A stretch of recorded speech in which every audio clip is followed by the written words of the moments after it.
সম্মানিত নেতৃবৃন্দ, বন্ধুপ্রতিম সংগঠন ইসলামী আন্দোলন সহ সকল বন্ধুবর, রাজনৈতিক নেতৃবৃন্দ, সম্মানিত সাংবাদিক বন্ধুবৃন্দ এবং আজকের উপস্থিতি, আমরা 1 বছর ফ্যাসিবাদ মুক্ত হওয়ার জন্য আল্লাহর কাছে শুকরিয়া আদায় করি। সকলের আলহামদুলিল্লাহ। রাসূল পাক সাল্লাল্লাহু আলাইহি ওয়াসাল্লাম আর মাগফিরাত কামনা করি।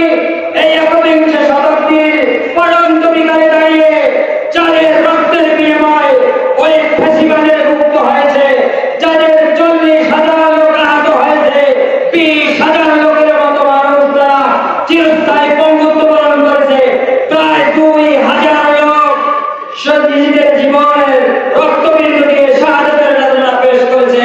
তাদের আল্লাহ রাব্বুল আলামিনের কাছে উত্তম সাজা দান করুক, এই দোয়া কামনা করে। সম্মানিত উপস্থিতি, আল্লাহ রাব্বুল আলামিন পবিত্র কোরআনুল হাকিমে ঘোষণা করেছেন, ওয়া লাকুম লা তুকাতিলুনা ফি সাবিলিল্লাহ ওয়াল মুস্তাদআফিনা মিনার রিজালি ওয়ান নিসাই ওয়াল বিলদানিল্লাযিনা ইয়াকুলুনা রাব্বানা আখরিজনা মিন হাযিহিল ক্বরিয়াতিদ যালিমি আহলুহা ওয়াজআল লানা মিন লাদুনকা ওয়ালিয়্যা ওয়াজআল লানা মিন লাদুনকা নাসীরা।